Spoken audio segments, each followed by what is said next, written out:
बुलाया। देखो ये जो मूर्ति जब बनी ना, तो इसके ऊपर चढ़ के और इसका तिल तिल काटा गया है। हाँ, बोले जिंदगी में कभी टूटना नहीं। अगर हमारा भाव ठीक हो जाए तो हर जगह से हमें सपोर्ट मिलेगा। हमें यह संकल्प करना है कि जीवन में चाहे कितनी भी विकट परिस्थितियां क्यों ना आ जाएं, हमें टूटना नहीं है। जो सह गया वो साधु और जो टूट गया वो विषयी। बोले जिंदगी में कभी टूटना नहीं। वो शराब पिए हुए था। अगर हमारी भगवत भावना तो हमें क्या उपदेश कर रहा है? जीवन भर याद रखा उसकी बात को, जीवन भर। और कई बार सत्संग में सुनाया है, शराब पिए हुए हमें उपदेश किया था, लेकिन जीवन भर ध्यान रखा मेरे। ज्ञान प्राप्त करने की कोई भी सीमा नहीं होती है। ज्ञान हमें कहीं से भी प्राप्त हो सकता है, बस जरूरत है उस पर अमल करने की। कभी कभी कोई व्यक्ति, चाहे वे कितना भी निम्न कोटि का कार्य करता हो, वे पढ़ा लिखा हो या ना हो, परंतु कभी कभी उसके मुख से ऐसी कोई बात निकल जाती है या वे कुछ ऐसी बात कह देता है जो उसके स्तर की नहीं होती, परंतु सुनने वाले के लिए वे भगवान की आवाज हो सकती है। बस चाहिए कि सुनने वाला उस बात को सुनकर उस पर गंभीरता पूर्वक विचार करे। ऐसी ही एक घटना पूज्य श्री सद्गुरुदेव भगवान के जीवन की है। जब वे अपने संन्यास की प्रारंभिक अवस्था में थे और अपनी यौवनावस्था की चरम सीमा पर थे, जब महाराज जी को एक बात एक शराबी व्यक्ति ने कही थी, जिस बात को महाराज जी ने अपने हृदय में ऐसे बैठा लिया कि वह बात उनके जीवन के उपदेश के रूप में साबित हुई। मैं राधाचरण दास आप सभी साधकों हरिभक्तों का अपने YouTube चैनल में स्वागत करता हूँ। आप सभी को मेरा जय जय श्री हरिवंश। आज के इस वीडियो के माध्यम से हम महाराज जी के जीवन की एक सुंदर घटना लेके आए हैं, जिस घटना के पश्चात महाराज जी का जीवन बदल गया। कितनी भी विकट परिस्थितियां उनके जीवन में क्यों ना आई हों, लेकिन वो आज तक तनिक भी विचलित नहीं हुए। बात उस समय की है जब महाराज जी अपने संन्यास की प्रारंभिक अवस्था में थे। उस समय महाराज जी अपनी यौवना अवस्था में थे। एक दिन की बात है, महाराज जी गंगा के किनारे ब्रह्मावर्त बिठूर में भ्रमण कर रहे थे। तभी एक ऐसा व्यक्ति जिसने बहुत ही शराब पी रखी थी, देखने में वो व्यक्ति बहुत ही सीधा साधा और भोला भाला लग रहा था और गंगा के किनारे बैठा हुआ था।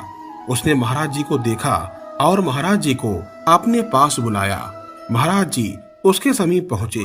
महाराज जी बचपन से ही सभी व्यक्तियों के प्रति उदारता का भाव रखते थे। सबसे मीठा बोलना और सबका भला चाहना और सभी में अपने भगवान के दर्शन करना उनका प्रमुख गुण था। ब्रह्मावर्त बिठूर गंगा के किनारे भ्रमण कर रहे थे, नई अवस्था थी। वो अपना गंगा जी की धारा के किनारे बैठा, तो बुलाया। देखने सुनने में अच्छा, मतलब अच्छा जी, अब बैठ बैठ बैठ गए इसके पास, बिल्कुल जैसे मित्र। बाबा जी बोले जी कब से बोले? वो काफी वर्ष हो गए, 13 साल के थे तब घर से निकल पड़े। आओ हमारे साथ आओ। जब महाराज जी उस शराबी व्यक्ति के पास पहुंचे तो उसने उन्हें अपने पास बैठने को कहा। फिर महाराज जी से उनके विषय में जानकारी ली कि आप बाबा जी हैं। महाराज जी ने कहा हाँ। कब से बाबा जी बने? महाराज जी ने उत्तर दिया 13 वर्ष की अवस्था से ही घर का त्याग कर दिया था, तभी से बाबा जी बन गए हैं। फिर वह शराबी व्यक्ति बोला आओ मेरे साथ चलो। महाराज जी प्रारंभ से ही प्रभु कृपा से निर्भीक थे, वे उसके साथ चल दिए। वह शराबी व्यक्ति महाराज जी को कुछ दूर पर स्थित वैकुंठ धाम पर ले गया, जहां उसने महाराज जी को एक मूर्ति के दर्शन करवाए। उस मूर्ति में गरुड़ पर भगवान विष्णु की अद्भुत कलाकृति थी, जो संगमरमर से बनी हुई थी और वैकुंठ धाम की शोभा थी। वहां पर भगवान के और भी विग्रह विराजमान थे।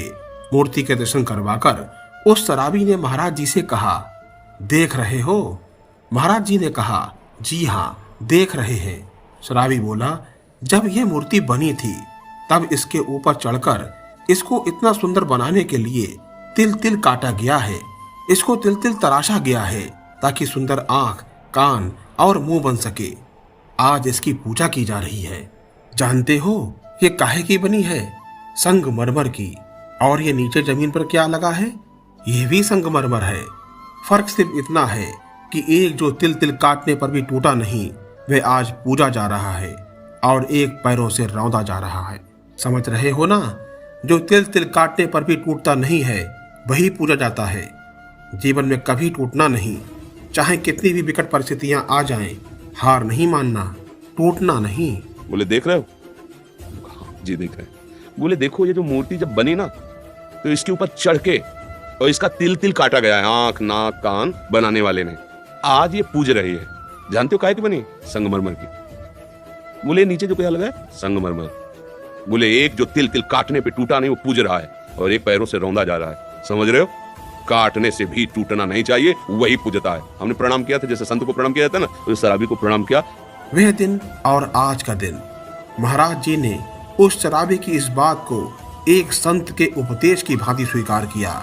जीवन में कितनी भी विकट परिस्थितियां क्यों ना आ गई हो, महाराज जी विचलित नहीं हुए। महाराज जी ने उस शराबी में एक संत का दर्शन किया और उसे वैसे ही प्रणाम किया जैसे कि एक संत को प्रणाम किया जाता है। भगवान स्वयं ही आए थे एक शराबी के भेष में महाराज जी को शिक्षित करने के लिए, उनकी भगवत प्राप्ति की रट को पुष्ट करने के लिए। महाराज जी आज भी सत्संग में उस प्रसंग को दोहराते हैं और आज भी कोई भी विकट परिस्थितियां क्यों ना आ जाती हों, वो तनिक भी विचलित नहीं होते हैं। महाराज जी कहते हैं चुपचाप सहते रहो, आगे बढ़ते रहो, हमारा भाव ही गड़बड़ है। यदि हमारा भाव ठीक हो जाए तो कोई परेशानी होगी ही नहीं। कहीं कोई गड़बड़ नहीं है, हमारा भाव गड़बड़ है। अगर हमारा भाव ठीक हो जाए तो हर जगह से हमें सपोर्ट मिलेगा हमारे भाव के अनुसार। और जब हमारा भाव ही गड़बड़ हो गया कि शराबी दुष्ट नीच है, अब हम उपद्रव करते हैं, उससे तो गाली देके भगा देता। यदि महाराज जी उस शराबी व्यक्ति में नीच भाव देखते तो वो उसके पास ही नहीं जाते, और जब उन्होंने उसमें भगवत भाव का अनुभव किया और उसकी बात को एक उपदेश के रूप में स्वीकार किया, तो वो आज परम स्थिति को प्राप्त हो गए हैं। आपको ये वीडियो कैसा लगा कमेंट करके अवश्य बताइएगा। यदि आपको हमारे वीडियो अच्छे लगते हैं तो कमेंट में श्री राधा वल्लभ श्री हरिवंश अवश्य लिखें। चैनल को लाइक करें, सब्सक्राइब करें और शेयर करें। मिलते हैं एक नए वीडियो के साथ, तब तक के लिए आप सभी को इस दास का जय जय श्री हरिवंश।